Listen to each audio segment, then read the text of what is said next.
Hello, magandang araw kay Ma'am Bax TV. Ma'am Bax TV, ito po yung sewing machine natin, ma'am. So, ayan po yung mga pa-previous na dito, ma'am. Meron din po siya, tsaka meron po siyang pang button holder na automatic. Okay? So, ang gagawin po natin, ma'am, ito po ilalagay natin, ma'am, sa button holder guide natin, ma'am. Una, tatanggalin ko po siya, ma'am. At tayo po ay maglalagay dito ng butonis. Dito mismo po, ma'am. Yung bilog natin bitonis, dito natin ilalagay. Tapos, pwede natin siya adjust, ma'am. Ayan. Okay? Then, ilalagay natin siya at ikakabit natin yan, ma'am. Para makita nyo po siya, ma'am. Box TV. Ayan. Okay, tapos, ibababa natin yung arrow. Ayan po yung arrow. Para sa button holder guide natin yan. Tapos, pupunta po tayo sa mga button holder niya. Ito po yung mga klase ng button holder niya, ma'am. 22, 23, ayan, 24. Dito muna tayo sa 22. Ayan, tingnan natin siya, ma'am. Ayan. Okay. So, ayan, 22 ang gagawin niyang button holder. Okay. Ayan, napakaganda po siya, ma'am. Sabi, ang solid, oh. Okay. Tapos, hihinto na po yan, ma'am. Okay. Then, itataas natin yung pressure foot natin. Tatanggalin natin yan para makita natin yung button holder na ginawa po niya, ma'am. Ayan. So, pwede pa tayo gumawa dyan ng another pang button holder. Hindi pa, kumbaga, hindi lang ito. Ito pa yung isa pang button holder niya po, ma'am. Okay. Ayan. 23. Ayan. Hanggang 24. Meron din po yan, ma'am. Ayan, oh. Ganda talaga. Napaka-perfect. Grabe. Solid talaga maggumawa to ng button holder. Okay. So, meron pa po yan pang 24. Okay. So, mamaya ipapaliwanag natin sa iyo yung mga iba't ibang klaseng pwede nyo magawa, ma'am. Okay? So, dito lang po tayo, ma'am, kukuha ng mga design natin.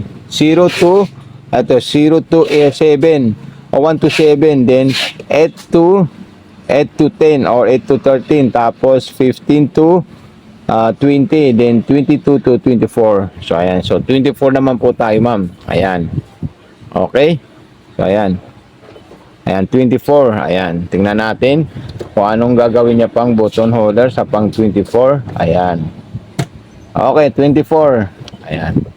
Parang gagawin itong button holder na 24, ito po ay parang lollipop na button holder. Pabilog po yung pinakataas po niya, ma'am. Ayan, tama, pabilog nga siya. Okay, so napaka-solid at napakaganda. Okay, so ayan. Ayun, no, pabilog, kaya lang naubusan ako ng sinulid sa ilalim. Okay? So, ayan. So, napakagandang sewing machine po ito, ma'am. Basta ilalagay nyo po yung ano, tapos tatanggalin natin yan. At tayo ay ilalagay natin dito yan, ma'am. Ayan. Okay, dyan po ilagay. Tapos kunin natin yung ano niya. Ayan, so wala po siyang laman, man. So, lalagyan po natin yan. Lalagyan natin siya ng sinulid at tayo ay magre-refill. So, ito po siya. Ayan. Okay. So, ayan po siya. Tutulak natin dyan. Tatali natin yan. Para maano natin siya. Oops. Ba nangyari dito sa sinulid natin? May sinulid pala sa ilalim. Okay. So, ayan. Gagawin natin siya, ma'am, ng pang-refilling thread. Pipindutin natin itong kulay red. Ayan. So, hawakan lang natin ito, ma'am. So, ayan po siya, ma'am. Okay. So, ayan po siya, ma'am. Oh. Ayan yung isang ano natin, ma'am. Paglalagay natin ng bobbing sa ilalim. So, ito po siya, ma'am. Kailangan natin siya kunin. Kasi masyadong very tight yung ano natin dito. Ayan. Okay. Sasabit natin dito. Ayan. Tapos, ilalagay natin yung pressure foot natin dahil tayo ay gagawa ng pangalan. Ayan. Gagawa tayo ng pangalan ni ma'am. Okay. So, ayan po siya, ma'am. Gagawa tayo ng pangalan ni Ma'am Bax TV. So, Ma'am Bax TV, ito po siya, ma'am. Pag tayo po ay gagawa ng pangalan, so meron po tayong makitang kulay itim dito. Ayan. Itong kulay itim, ito po yung pampaluwag ng pressure foot. Ito. Ayan. So, pwede po natin gamin yung zigzag na para sa ating unit. Ayan. Okay? Gusto natin ganyan, 08. So, ayan, punta ko lang 08. Ayan, kung gusto natin siyang masinsin, so, i-adjust natin ito. Ayan. Okay. Tapos ito yung pinakamasinsin. Ayan. Eh, makikita nyo po siya, ma'am, na gagawa po siya ng pangalan. Ayan. Ayan. Kasi po, ito talaga yung panggawa niya ng pangalan po, ma'am. Ayan.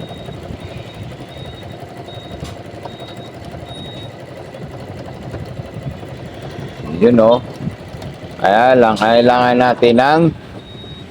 natin ng pilon. Kuha tayo ng pilon niya po, ma'am. Okay?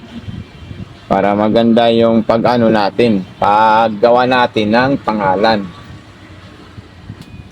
So, ma'am, ito na po siya, ma'am, yung ginagawa nating letra. Ayan. Mano-mano po, ma'am, yung letra natin dito, ma'am. Okay? So, ayan. So, gagawa tayo ng box TV. Ayan. Ayan po siya, ma'am. Ganyan. Then, stop natin siya. Pwede rin natin siya kapalan. Okay. Then, pagkatapos, tayo naman ay pupunta sa itaas. At tayo ay gagawa ng letrang T at saka V. Ayan.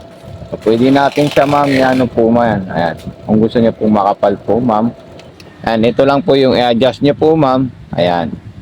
Okay. So, pwede rin po siya i-double. Kung gusto niya po, ma'am, i-double yung ano. Ayan. Okay. So, ayan. Napakadali lang po, ma'am. Kailangan lang talaga ng practice. Ayan. Tapos, i-create naman natin siya ng papunta doon. Ayan. Kasi pwede natin siyang gawing back and forth. Ayan. So, eto na po siya, ma'am. Box TV. So, pasensya po dahil hindi tayo expert mag manual embroidery. Pero try lang po tayo. Kasi pag tayo ay naging expert, yun ang ididimo natin sa mga bibili. Okay, so pag tayo naman po ay magboborda or gagawa ng mga iba't ibang klaseng design, so nandito po siya lahat. Ayan. Kukunin niyo po yung ganyan. 15, ayan. Then 16, 17. Grabe, ang smooth ng performance po niya, ma'am. Box TV. Ayan. 17. Ayan. So lahat po yan ginagawa po niya, ma'am. Ayan, no? Parang mataba siya na parang mangga.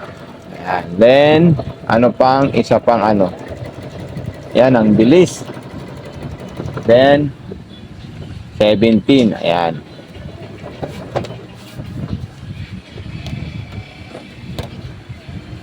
Na naman. Ayan. Scallop yung 17 po, ma'am. Pang scallop po yung 17.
Kanina.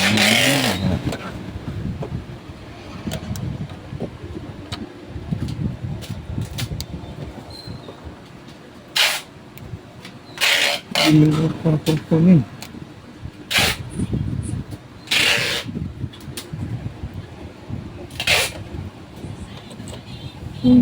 Okay.